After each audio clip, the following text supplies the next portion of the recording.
ये महाराष्ट्र में के मातंग समाज के पूरे अस्तित्व का प्रश्न है।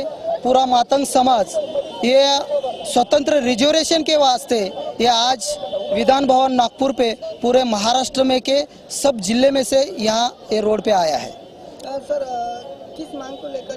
स्वतंत्र आरक्षण, मातंग समाज का स्वतंत्र आरक्षण, मातंग समाज की अस्मिता और मातंग समाज का जो दैवत है, गुरु है, जो लहुजी वस्ताद साल्वे, उनका पूर्ण आकृति जो पुतला है वो संसद भवन दिल्ली में और विधान भवन मुंबई में बिठाने के लिए ये आंदोलन किया गया है। कितने साल से मांग कर रहे हैं?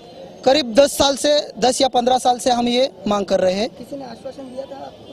ये अभी के मुख्यमंत्री देवेंद्र फडणवीस साहब ने ये आश्वासन दिया था करीब 2014 में। 26 नवंबर 2014 में लाठीचार्ज हुआ था मुंबई में ये सब मातंग समाज कास्ट के लोगों पर, और उसमें उन्होंने ये आश्वासन दिया था, जब वो विरोधी पक्ष नेता थे, उन्होंने आश्वासन दिया था कि हम अगर सत्य पे आएंगे तो मातंग समाज को आरक्षण दिलाएंगे। अगर हमारी मांग पूरी नहीं होती तो इससे भी तीव्र और इससे भी भयानक आंदोलन ये संगठन के तरफ से हम ये पूरे महाराष्ट्र में छेड़ेंगे।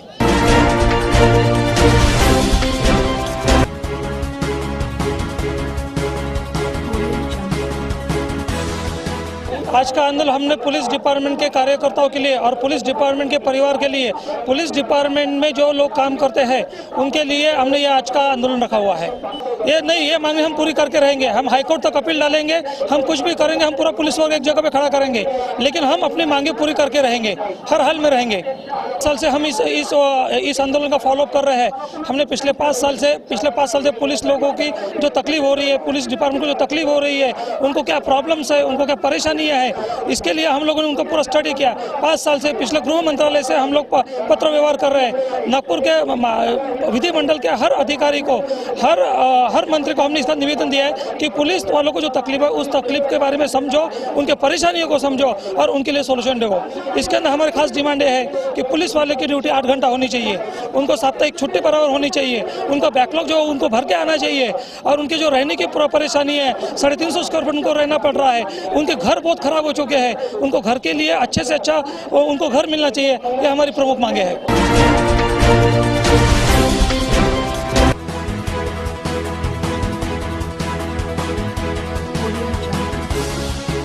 इस महाराष्ट्र के जो शेतकरी है, फार्मर है, ये आत्महत्या कर रहे हैं। शिक्षण का भगवीकरण हो रहा है।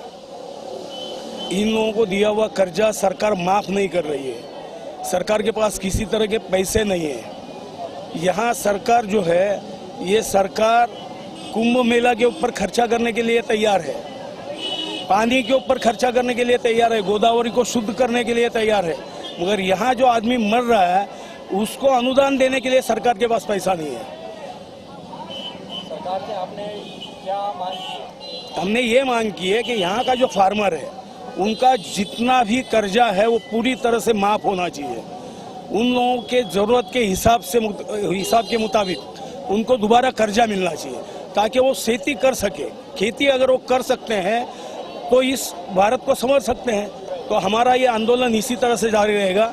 रिपब्लिकन पार्टी फोरम हम लोगों ने शुरुआत की है, जैसे उपेंद्र जी सेंडे है, इनके नेतृत्व में हमारे पार्टी के लोग हैं और सारे हमारे रिपब्लिकन जो जितने भी ग्रुप है सब एक साथ होकर इस लड़ाई को आखिरी तक लड़ेंगे। जहां तक सरकार हमारे सामने झुकती नहीं है, हम इस हिस्से को नहीं छोड़ने वाले। रिपब्लिक पक्ष से पूरी तरह से किया गया है, इसलिए किया गया है कि सरकार जो जनता को, पब्लिक को आश्वासन देती है वो पूरा नहीं करती, इसलिए आंदोलन करना जरूरी हो जाता है। और एक सादा उदाहरण आपको बता रहा हूँ, नागपुर शहर का यशवंत स्टेडियम के सामने डॉक्टर बाबा साहब अम्बेडकर जन्म शताब्दी स्मारक का निर्णय कई सालों से हुआ है। सत्ता नहीं थी इनकी, तब भी इन्होंने आश्वासन दिए, आज भी आश्वासन दे रहे हैं, लेकिन केंद्र में सरकार इनकी है, राज्य में सरकार इनकी है, लेकिन अभी तक उन्होंने एक ये सवाल छुड़ाया नहीं। और काय के लिए एक लीज का काम रुका हुआ है। लीज देना तो गवर्नमेंट के हाथ में है, सरकार इनकी है। तो सादा यशवंत स्टेडियम के सामने जो जगह का जन्म शताब्दी स्मारक का सवाल नहीं छोड़ सकती, तो ये राज्य का सवाल क्या छोड़ाएंगे। आज जनता भूख से मर रही है, खाने को मिल नहीं रहा। कई लोग झोपड़ी पर रहते हैं, उनको बाल के हक देना चाहिए। डिमांड कई सालों से है, उनको बाल के हक अभी तक नहीं दिया। सर्वे किया जा रहा है, लेकिन सर्वे करके वो रिपोर्ट सरकार के खाते में जमा होता है, लेकिन उसका कोई उपयोग नहीं हो रहा है। और जो आंदोलन है, भूमि आएगा उनका सवाल है, भूमि का। और अब आत्महत्या के बारे में ये देवेंद्र फडणवीस जो मुख्यमंत्री नहीं था, विरोधी पार्टी में था, उन्होंने बोला था आत्महत्या सरकार रोक नहीं सकती, ऐसा उनका कहना था विरोध में रहने के बाद। तब उन्होंने क्या कहा था कि शेतकरी लोगों की आत्महत्या, किसान लोगों की आत्महत्या जो होती है, उसके लिए जवाबदार लोग ये सत्ताधारी लोग हैं, उनको उनके ऊपर एट्रॉसिटी एक्ट लगाना चाहिए, खून का ये लगाना चाहिए, उनको अटक करना चाहिए। आज इनकी सत्ता है, आज ये क्या कर रहे हैं? एक साल में अनेक शेतकरी लोग आत्महत्या करें, कल तक आत्महत्या अभी जारी है। कोई एक कर्ज माफी का एक सवाल उठाया है कि शेतकरी लोगों, किसान लोगों का जो कर्जा है वो माफ़ करना चाहिए, लेकिन ये सरकार ने उसे कोई निर्णय लिया है। पैकेज तो हर साल देते हैं, हर साल पैकेज देते हैं, पैकेज देने के बाद भी उसका कोई फायदा नहीं हो रहा किसानों को। इसलिए हम चाहते हैं कि सही वाले में जनता के सवाल जो है, जो भी प्रॉब्लम है, पदोन्नति का सवाल है, सरकारी कर्मचारियों का सवाल है, और ऐसे कई सवाल पड़े हैं, झोपड़ी पट्टे का सवाल है, और किसानों का सवाल तो है सबसे बड़ा। ये सवाल गवर्नमेंट नहीं छोड़ सकती, इसलिए ये सारे सवालों को लेकर और विदर्भ का राज्य होना चाहिए, ये हमारी मांग है।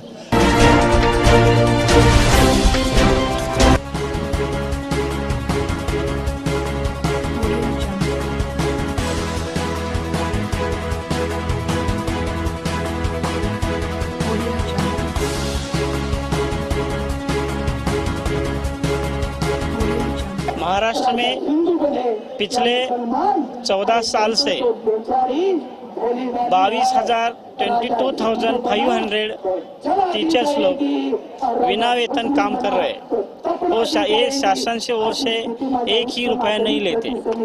इसलिए हमारे टोटल राज्य के शिक्षक 125 आंदोलन करने के बाद पिछले सरकार ने उसका कायम शब्द हटाकर 2015 से अनुदान देने का निर्णय लिया। आज निर्णय लेकर 9-10 महीने हुए, या नया सरकार आई है। नई सरकार आने के बाद उच्च माध्यमिक का किस किस कॉलेज को अनुदान देना है, उसकी यादी, पात्रशालाओं की यादी डिक्लेयर करनी पड़ती है। इसकी यादी गवर्नमेंट ने अभी तक डिक्लेयर नहीं की, उसका काम चल रहा है। हमें लगता है महाराष्ट्र में उच्च माध्यमिक के 500 कॉलेज पात्र होंगे, इसलिए सिर्फ 20 कोटी रुपए का तरतूद लगते हैं। इस तरतूद करने के लिए गवर्नमेंट हमें बोल रहे हैं हम तरतूद नहीं कर सकते।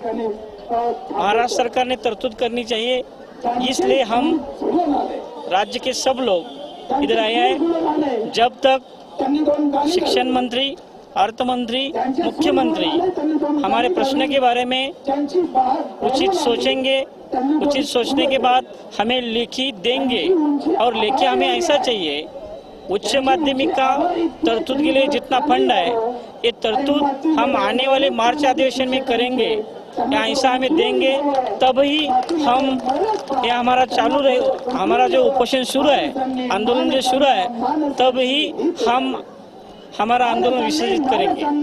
और एक हमारी एक मांग है कि महाराष्ट्र में 500 कॉलेज पात्र हो रहे हैं, ऐसा हमें लग रहा है। बाकी 5,000 कॉलेज है, उसका ही मूल्यांकन होना चाहिए, और मूल्यांकन होने के बाद उसकी आर्थिक तरतूद होनी चाहिए। ये हमारी मांग है।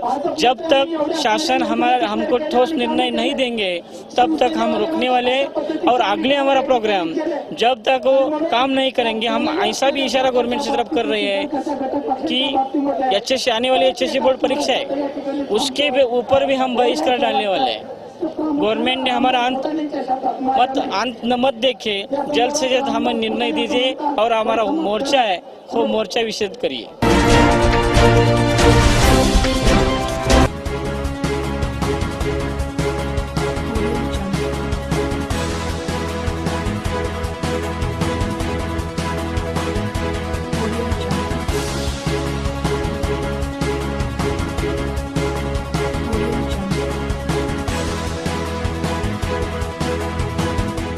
देखिए, आंदोलन का हमारा मुख्य मकसद यह है कि हम जो एमएसवीएन इंजीनियर 2008 से जो इस प्रोजेक्ट में, इस प्रकल्प में जो काम कर रहे हैं, वो प्रकल्प 22 तारीख का हमारा यानी लास्ट वर्किंग डेज है। तो हमारी जो मेन यानी जो डिमांड है या जो हमारी मांगनी है ये है कि हमको एक जॉब सिक्योरिटी महाराष्ट्र सरकार ने हमको देने को होना। इसके लिए हमारा ये आज का आंदोलन का, हमारे मोर्चे का ये मुख्य उद्देश्य है। और आज तक जो हमारा जो हम 2008 से जो काम कर रहे हैं, तो एक बिल्कुल कम मानधन पे हम यहाँ पे जो काम कर रहे हैं, हमारे अपने जेब में से पैसे लगाकर इस प्रोजेक्ट को हम क्या कर रहे हैं, अभी चालू रखा है। तो इस प्रोजेक्ट को आगे भी ऐसे अगर चालू रखना है तो हमारे जैसे जो हम इंजीनियर्स हैं, जो हम अभी तक 2008 से यहाँ पे काम कर रहे हैं, इस सभी इंजीनियर्स को हमको यानी इन्होंने एक जॉब सिक्योरिटी देना चाहिए। इसके लिए हमारा ये जो मुख्य यानी जो आंदोलन है ये चालू है। आपकी क्या क्या मांग है? हमारी जो मांग है ये है कि एक तो सबसे जो मेन और पहली जो मांग है हमारी वो है जॉब सिक्योरिटी, यानी रोजगार की हमी जो हम बोलेंगे तो सब हमारे जो कार्यरत एमएसवीएन इंजीनियर्स है पूरे ऑल ओवर महाराष्ट्र में, कितने इंजीनियर्स हैं? हमारे पूरे 402 एमएसवीएन इंजीनियर्स कार्यरत है, मंत्रालय से लेकर तालुका लेवल तक। तो इन सभी एमएसवीएन इंजीनियर्स को एक जॉब सिक्योरिटी दी जाए। और दूसरी बात, जो गवर्नमेंट रेट के हिसाब से जो पेमेंट्स होता है, जो मानधन होता है, जो वेतन होता है, वो हमको सभी इंजीनियर्स को देना चाहिए। कितना वेतन है? लगभग गवर्नमेंट रेट के हिसाब से 17,200 समथिंग जो वेतन है वो हमको देना चाहिए। और क्योंकि क्या करती है गवर्नमेंट एक कंपनी को कॉन्ट्रैक्ट दे देती है और वही कंपनी फिर और एक थर्ड कंपनी को कॉन्ट्रैक्ट देके जो हमारा हक का पैसा होता है वो दूसरी कंपनी शेयर हो जाती है। तो उसकी वजह से हमको बहुत ही कम मानधन मिलता है। अगर आपकी मांग सरकार नहीं मानती तो आप क्या करोगे?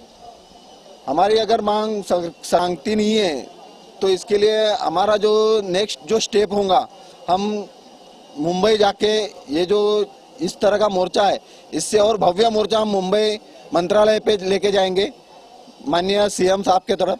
यहाँ पे कई सालों से, अभी 2008 से हम लोग यहाँ पे काम कर रहे हैं और हमारा अभी ये प्रत्येक इंजीनियर जो काम कर रहा है उसको अभी गवर्नमेंट साइड पे कैसे काम होता है और किस तरीके से काम करना चाहिए ये सब उसको अनुभव हो चुका है। और आज की डेट में ऐसा हो रहा है कि नई कंपनी आके आज हमको एक नोटिस पीरियड दे दिया और आपका एक आखिरी दिन है करके बोल दिया।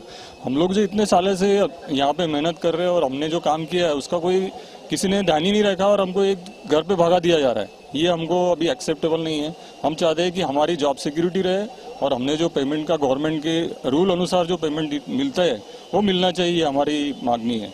ये जो आंदोलन है ये सभी कर्मचारियों के लिए एमएसवीएन जो प्रोजेक्ट चला रही है महाराष्ट्र शासन, डिजिटल इंडिया के अंतर्गत इसकी शुरुआत जो हुई थी वो 2005 से शुरुआत हुई है, लेकिन प्रशासन और शासन के कुछ डिसीजनों की वजह से इसको शुरू करने में 2008 लग गया।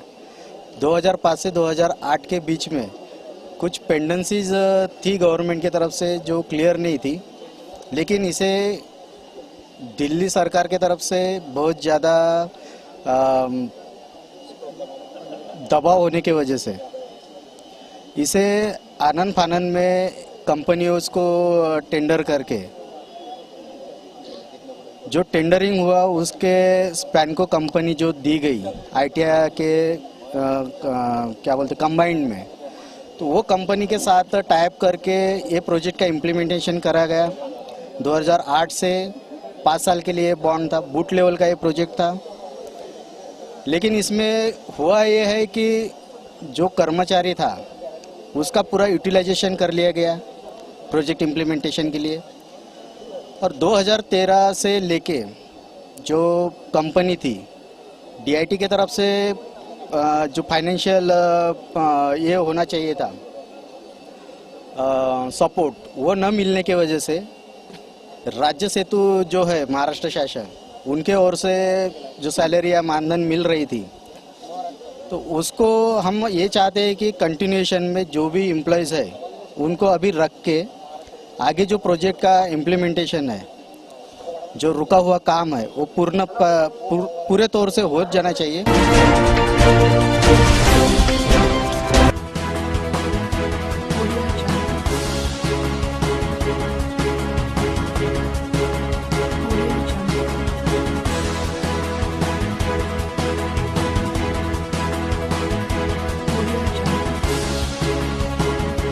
आजच्या मोर्चाच्या निमित्तानं आम्ही आसिफ कुरेशीच्या नेतृत्वाखाली विदर्भाच्या इथे आज आम्ही भव्य मोर्चा आम्ही घेतलेला आहे. सरकारला आम्हाला सांगायची गरज एवढीच आहे की सरकार मुसलमानाची दिशाभूल करतोय. आम्ही आरक्षण जे मागतोय ते सरकार म्हणते मुसलमान जातीला आरक्षण देता येत नाही. त्यांना मी सांगू इच्छितोय की अज्ञानपण प्रगट करू नका. आम्ही जातीच्या नावावर कधीही आमच्या धर्माच्या नावावर आम्ही आरक्षण मागत नाही आहे. आमचा धर्म जो आहे तो इस्लाम धर्म आहे. आम्ही आरक्षण जो मागतोय तो आमचे मुसलमान आमची जात आहे.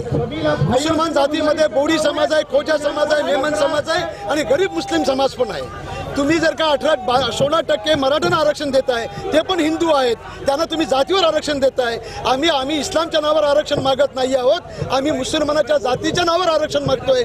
आम्ही त्या पद्धतीने कोर्टाने जर का न्याय देतात आणि कोर्टाचा न्याय न मानणारे गद्दार म्हणले जातात, कोर्टाचा न्याय मानणारे देशद्रोही मानले जातात. मग आता कोर्टाचा न्याय न मानणारे देशाचं हे सरकार आणि राज्याचं सरकार, देशाचं सरकार कोण हे आम्ही म्हणायचं का? हे सरकार गद्दार आहे म्हणून, हे सरकार देशद्रोही आहे म्हणून म्हणायचं का? मग न्याय देवतांनी जर का सांगितलं की त्यांना आरक्षण देणं गरजेचं आहे आणि जिथं न्याय देवता सांगतोय देण्याची गरज नाही, जिथं नाही सांगतोय त्यांना देण्याची गरज आहे. आरक्षण संघर्ष समिति का महामोर्चा है. इसमें पूरे महाराष्ट्र और विदर्भ से मुस्लिम समाज के लोग इकट्ठा हुए अपनी मांग को लेकर. इसके लिए आप भारतीय जनता को क्या बताना चाहोगे? देखिए, स्टेटमेंट जा रहा है भाई, प्रेस का स्टेटमेंट जा रहा है. पिछले साल कांग्रेस एनसीपी सरकार ने जो 5% आरक्षण दी थी, वो आरक्षण ये सरकार ने रद्द कर दी. 6 महीने का इसका ऑर्डिनेंस रहता है, वो ऑटोमेटिक रद्द हो जाता है. लेकिन जो हाईकोर्ट ने दी थी, इनका काम था उसको अधिवेशन में असेंबली में पास करना था, जो इन्होंने की नहीं. उसकी हक की लड़ाई हम लोग लड़ने जा रहे हैं. कितनी सरकारें आई और गई, नई सरकार आई है, इससे आप क्या अपेक्षा करते हैं? हमारी जो अपेक्षा है आरक्षण, हमारा जो मेन मुद्दा है शैक्षणिक, सामाजिक, आर्थिक और नौकरी में हम लोगों को आरक्षण सालों से ये आरक्षण का चल रहा है. अभी तो हमको सिर्फ 1 महीना हुआ, 1 महीने की ताकत है. बड़े आगे देखो होता है क्या. होते हैं भाई, सिर्फ 1 महीने की मेहनत, अधिवेशन के लिए मांग पूरी बड़े मुश्किल से इकट्ठा होते हैं. आगे तीव्र आंदोलन करेंगे. हमको परेशान किए बोल क्या? हमारी आज हम विधान भवन के सामने आज जो धरने आंदोलन कर रहे हैं, हमारी समस्या है पानी की. हम ये चाहते हैं कि उजनी धरण का पानी लातूर के लिए रिजर्वेशन रहे और उजनी से लातूर ये पानी हमें सरकार दे. ऐसी हम उम्मीद करके धरने पे बैठे हैं. और इससे पहले भी हम सरकार से मुख्यमंत्री साहब और हमारे जो पानी पुरवठा मंत्री हैं और हमारे पालक मंत्री, इनको हमने बार बार निवेदन दिए और उन्होंने आश्वासन दिया हमें कि हम करेंगे. हम उम्मीद के साथ रहे उनकी बात. लेकिन आज लातूर का पानी 1 महीने ही रहा है. ये लास्ट स्टेप आने की वजह से हमें धरना आंदोलन पर बैठने की बारी आ गई. और हम सरकार से इतनी रिक्वेस्ट करते हैं कि हमें बाकी चीज़ें का वो आगे रहा, लेकिन हमें पानी तुरंत वो देकर एक. और हमारे जो पानी पुरवठा मंत्री हैं और हमारे पालक मंत्री, इनको हमने बार बार निवेदन दिए और उन्होंने आश्वासन भी दिया हमें कि हम करेंगे. हम उम्मीद के साथ रहे उनकी बात. लेकिन आज लातूर का पानी 1 महीने ही रहा है. ये लास्ट स्टेप आने की वजह से हमें धरना आंदोलन पर बैठने की बारी आ गई. और हम सरकार से इतनी रिक्वेस्ट करते हैं कि हमें बाकी चीज़ें का वो आगे रहा, लेकिन हमें पानी तुरंत वो देकर. लातूर का आपने इसके पहले भी सुना है, पानी के लिए वहाँ की जनता तरसती है. आज 6 लाख वहाँ पे जनता है, लेकिन अब तक उनकी सुनवाई नहीं हुई है. इसी के लिए हम इनसे बात करने जा रहे हैं. आज 4 दिनों से धरना लेकर बैठे हैं. आज हमारे नेता अमित देशमुख साहब वहाँ पर बार बार उस विषय पे बात कर रहे हैं और हमारे साथ आए हुए पूरे नगर सेवक और लातूर के प्रतिष्ठित नागरिक, ये सब लोग आने के बावजूद भी हमें बुलावा आया वहाँ से. ऐसा नहीं है कि नहीं आया, लेकिन हम ये चाहते हैं कि हमें मुख्यमंत्री फडणवीस साहब बुलाए, बात करें. हमारी समस्या छोटी मोटी नहीं है, हमें जो है सो कायम स्वरूपी पानी चाहिए. इसके लिए हमारे धरने आंदोलन है. और हम अगर ये 5 दिन तक अगर वो नहीं आए तो हम अमरण उपोषण मुंबई में करेंगे. जैसे कि इन्होंने बताया, पानी की समस्या के लिए अब तक इनके पास सुनवाई नहीं हुई. क्या सरकार, आखिर सरकार चाहती क्या है? पानी लातूर वासियों का कि नहीं मिलेगा? जैसे कि इन्होंने बताया, अगर इनकी मांग पूरी नहीं होती ये पोजीशन पे बैठने के लिए तैयार है।